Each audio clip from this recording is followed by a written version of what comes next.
విశాఖ గాజువాక నిబంధనలకు విరుద్ధంగా ఇతర ప్రాంతాల నుండి ఇసుకను తరలిస్తున్న 7 లారీలను అదుపులోకి తీసుకున్న గాజువాక ఎంఆర్ఓ తోట శ్రీవల్లి.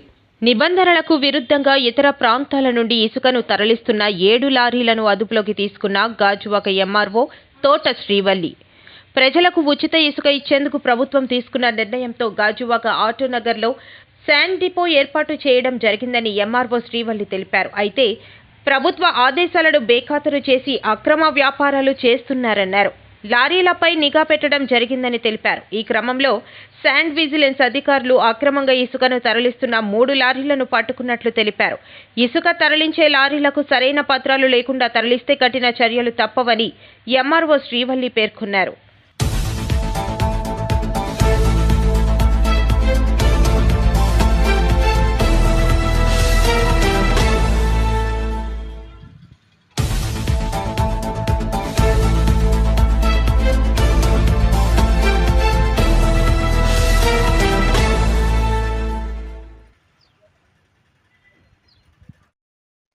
ఢిల్లీలో ఏపీ సీఎం నారా చంద్రబాబు నాయుడు బిజీగా ఉన్నారు. రాష్ట్రానికి కావాల్సిన నిధులపై చర్చిస్తున్నారు.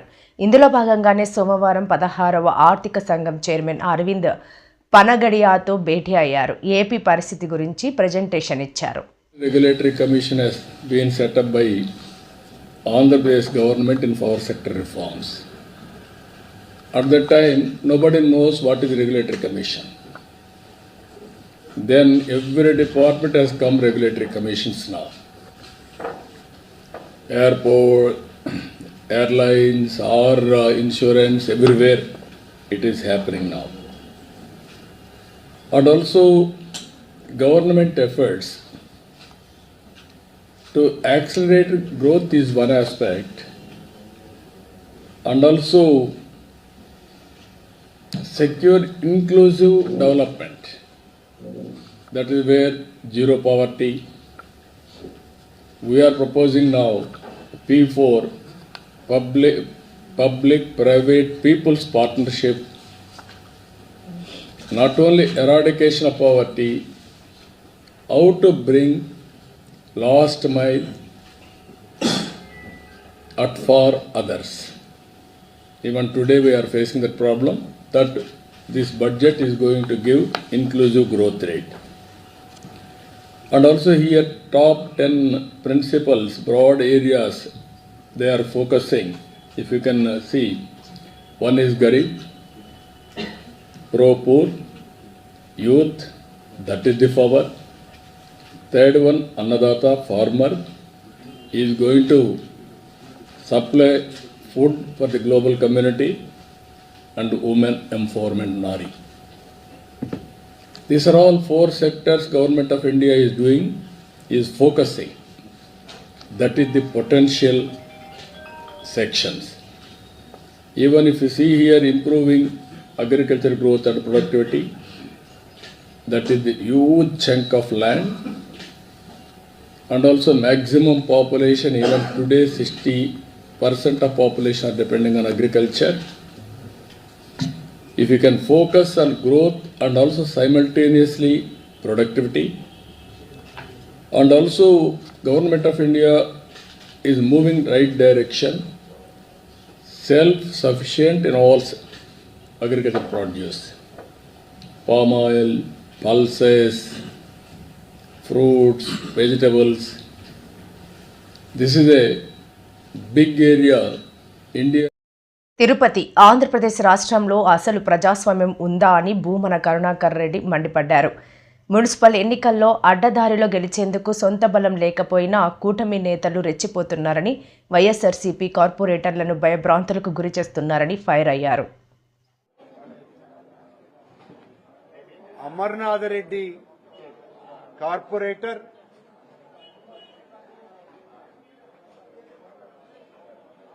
అజయ్ కుమార్ ఉమా కార్పొరేటర్ వాళ్లకు సంబంధించినటువంటి ఆస్తులు, అమర్నాథ్ రెడ్డి అనేటువంటి మరొక కార్పొరేట్ కు సంబంధించినటువంటి ఆస్తులు ధ్వంసానికి పూనుకోవటం కాకుండా ఇంకా అనేక మంది కార్పొరేటర్లని మీ అంతు చూస్తాం, మిమ్మల్ని చంపేస్తాం, మిమ్మల్ని లేపేస్తాం, ఈ తతంగమే గత 4 రోజులుగా తిరుపతి అంతా కూడా మారు మోగించేటట్టుగా చేస్తున్నారు. దీనికి ప్రధానమైనటువంటి భూమిక అనగాని సత్యప్రసాద్ అనేటువంటి ఇన్ఛార్జి మంత్రి.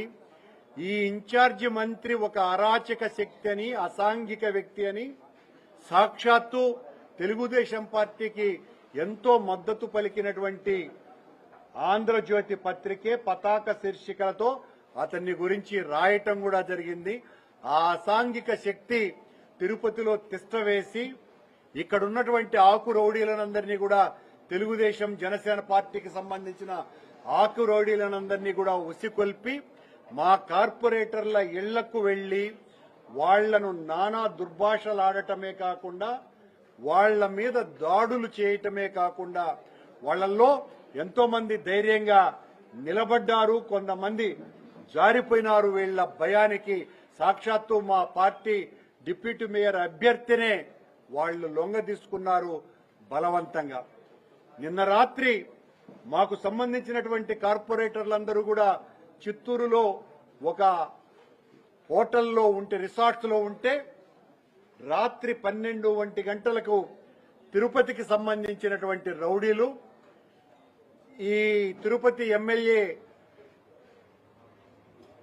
ఆరణి శ్రీనివాసులు కొడుకు మదనట, అతను అమ్మాయిలు ఆడవాళ్ళు అనేది కూడా చూడకుండా ప్రతి రూము తట్టి మీ అంతు చూస్తాం, మీ కథలు చూస్తాం, చాలా అమానవీయంగా వాళ్ల మీద ప్రవర్తించటం, అవన్నీ కూడా వీడియోల ద్వారా మొత్తం సభ్య ప్రపంచమంతా కూడా చూసి. కరాటే ఆత్మరక్షణకే కాదు, వ్యక్తిత్వ వికాసానికి కూడా దోహదపడుతుంది. సినీ నటుడు సుమన్. కరాటే ఆత్మరక్షణకే కాదు, వ్యక్తిత్వ వికాసానికి కూడా దోహదపడుతుంది. సినీ నటుడు సుమన్. విశాఖపట్నం మధురవాడ చిన్నతనం నుంచి కరాటే నేర్చుకోవడం వల్ల ఆత్మరక్షణ కాదు, వ్యక్తిత్వ వికాసానికి దోహదపడుతుందని, అలాగే బాలికలకు ఆత్మరక్షణకు, ఆత్మవిశ్వాసానికి నాంది పలుకుతుందని సినీ నటుడు సుమన్ పేర్కొన్నారు.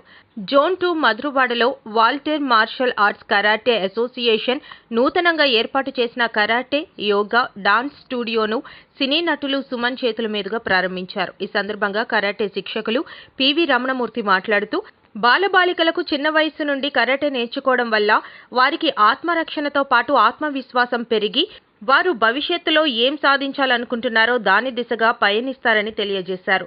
తమ వద్ద శిక్షణ పొందిన వాళ్లు బాలికలు దేశవ్యాప్తంగా జరిగే నేషనల్ షోటోకన్ కరాటే అసోసియేషన్ ఇండియాలో అన్ని కరాటే పోటీల్లో పాల్గొంటారని, గతంలో కూడా తమ శిక్షణ ద్వారా అనేక మంది అనేక పతకాలు సాధించారని అన్నారు.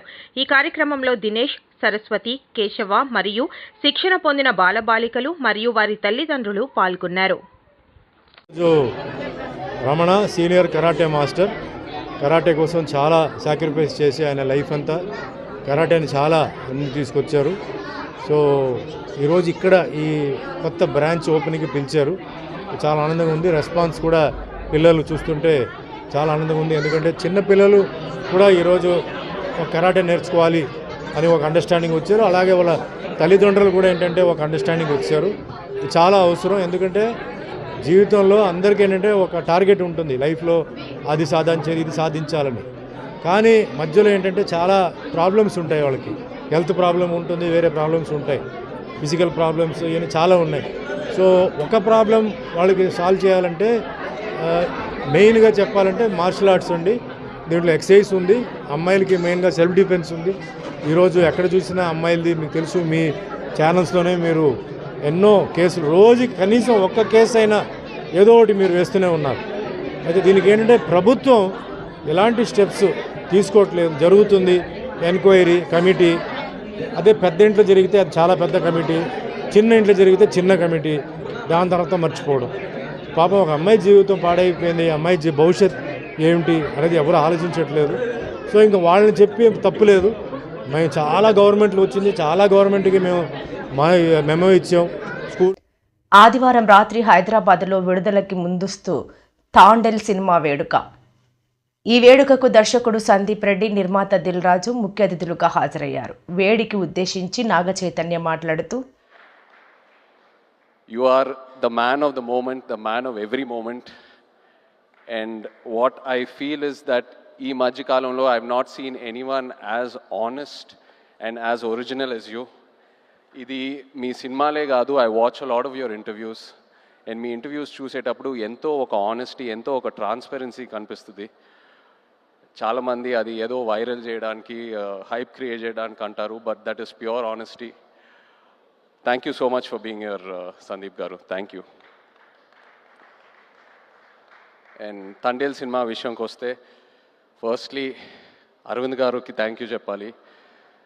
సినిమా అయిపోయేసరికి లాస్ట్ 2-3 మంత్స్లో నాకు ఒక కొత్త భయం స్టార్ట్ అయింది. అంటే నేను నెక్స్ట్ సినిమా ఎలా సక్సెస్ఫుల్గా ఫినిష్ చేస్తానని. అరవింద్ గారు లేకుండా, వాసు లేకుండా, ఈ టీం అందరు లేకుండా, వాళ్ళంతా ఇన్వాల్వ్ అవుతారు ఒక సినిమాలో, అంత కాంట్రిబ్యూట్ చేస్తారు. ఒక యాక్టర్కి ఒక లిస్ట్ ఉంటుంది, ఎంతోమంది డైరెక్టర్లు ఉంటారు. సరే పలానా డైరెక్టర్లతో పనిచేస్తే మన కెరియర్కి డెఫినెట్లీ బెనిఫిట్ అవుతుందని. కానీ నా లిస్ట్లో ఎప్పుడు గీతా ఆర్ట్స్ అనే పేరు ఎప్పుడు టాప్లో ఉంటుంది. బికాస్ ఏ యాక్టర్ ఈ బ్యానర్లో పనిచేస్తే తప్పకుండా ఒక మంచి రిజల్ట్తో బయటకు వస్తారు. So thank you so much Arvind garu. And Vasu, మన జర్నీ ఎప్పటి నుంచో స్టార్ట్ అయింది. అండ్ ఈ సినిమాలో కూడా ఏదో ఒక రోజు మనం ఈ సినిమా టాపిక్ గురించి మాట్లాడాము. ఒక ఐడియాలా చెప్పారు నాకు, ఒక 10 నిమిషాలు.